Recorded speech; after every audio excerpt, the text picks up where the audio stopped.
Okay, so I'm just going to start recording from here.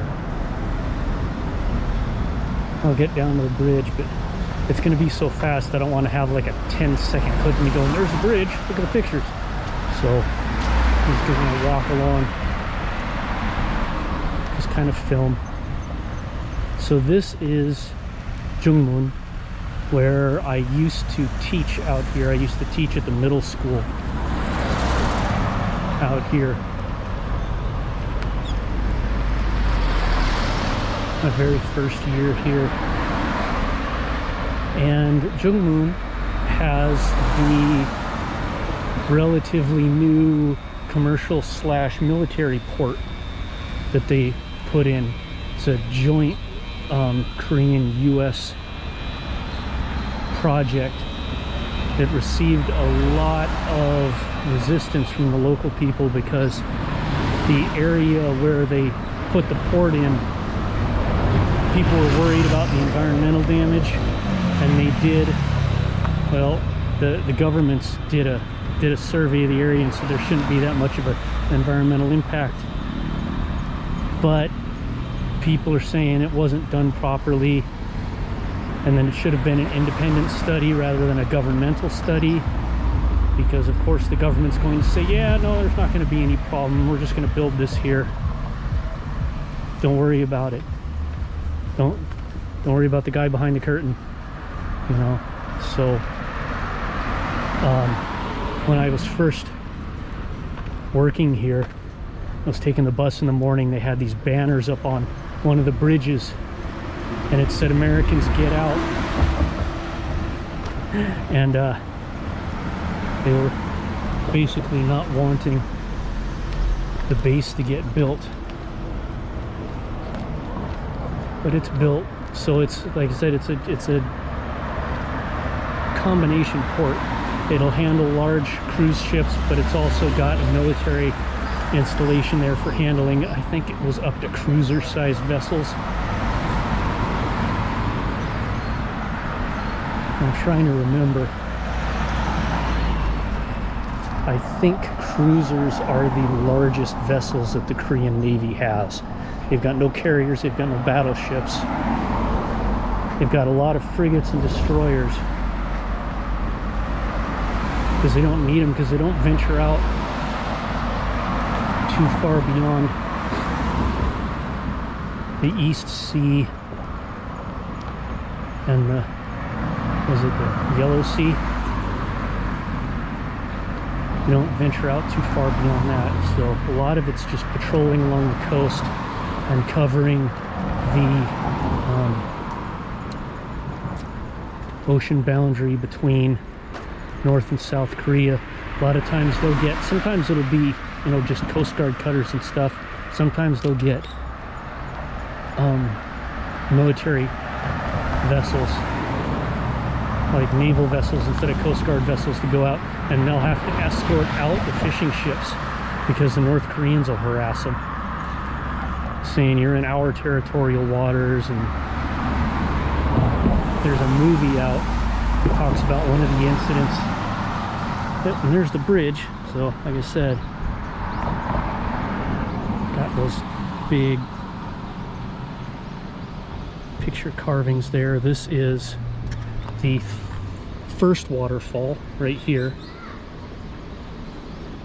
So that's where I was standing before, was over there. This is the first waterfall. Yeah, there's a movie that deals with one of the incidents where North Koreans kept kind of testing how far we'd go.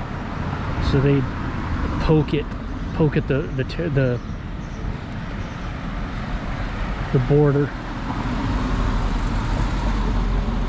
and eventually they decided they were going to test how far we'd go, and they opened up on one of our ships.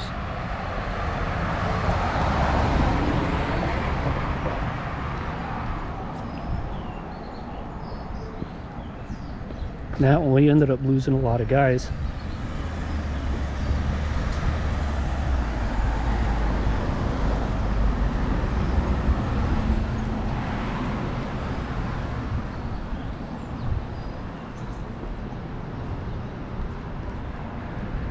But this is where I came in to get to the falls.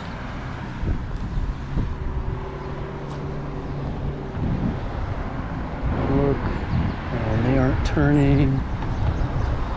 I'll walk this way. I don't know why this taxi's waiting there.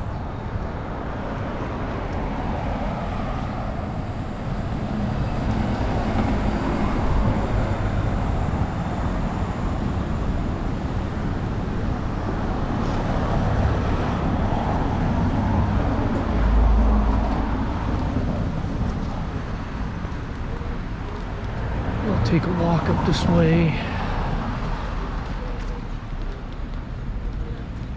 Restaurants all over the place.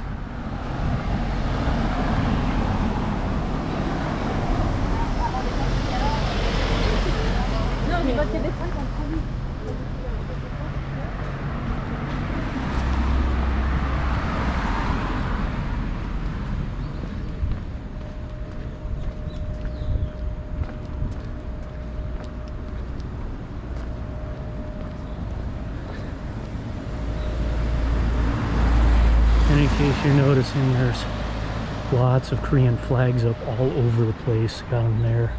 They're set up on basically almost every light pole. It's because it's Chuseok, which is the Korean Harvest Festival.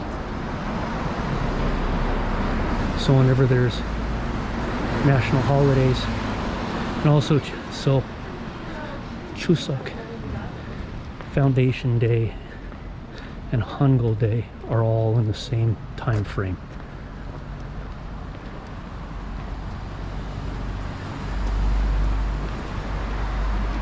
So last week on Wednesday the 3rd, no, 2nd, so it was the 2nd. Yeah, I think it was the 2nd. Wednesday the 2nd October. So that's Armed Forces Day. Armed Forces Remembrance Day. Then there's a regular day, and then Friday is Foundation Day. So the foundation of Republic of Korea. And then the weekend, it's Saturday, Sunday is Chuseok. Monday is a day off for Chuseok. Tuesday is Chuseok. Wednesday is a day off for Chuseok. And then Thursday is Hangul Proclamation Day. So it's the creation of the national alphabet. Before that, everything we did was in Chinese characters. We had kind of our own language, but we didn't have anything written. We'd always just use Chinese characters. And then King Sejong Wong something. It's anyways referred to oftentimes as King Sejong the Great because of all of the different things he did for the country in terms of science and education, kind of balancing things between the rich and poor class. He created Hangul so that everybody could write, everybody could read, instead of just scholars and aristocrats.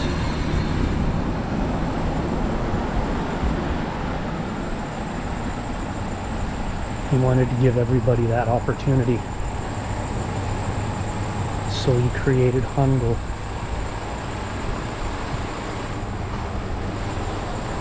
And the thing with Hangul is the letters are based around the shape of your mouth and the position of your tongue in your mouth as you make the sounds.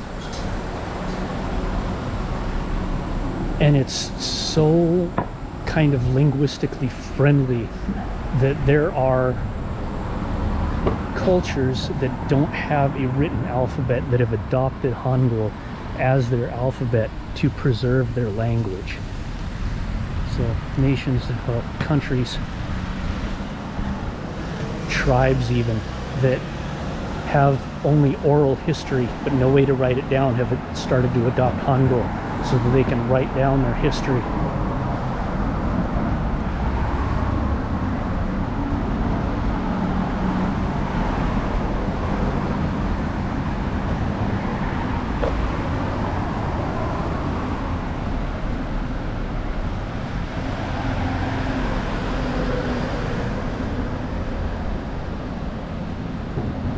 But yeah, I'll show you where I used to work when I get down there.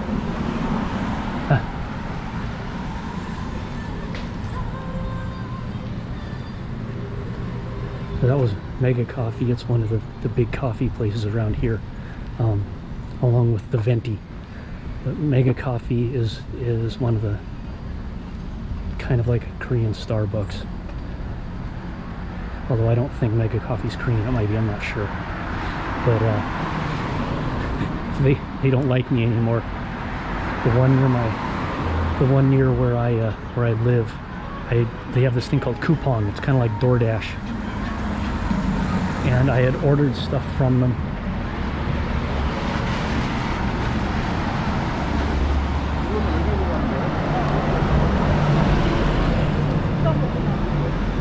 And after a while, I got too many straws. So I put in the special instructions, don't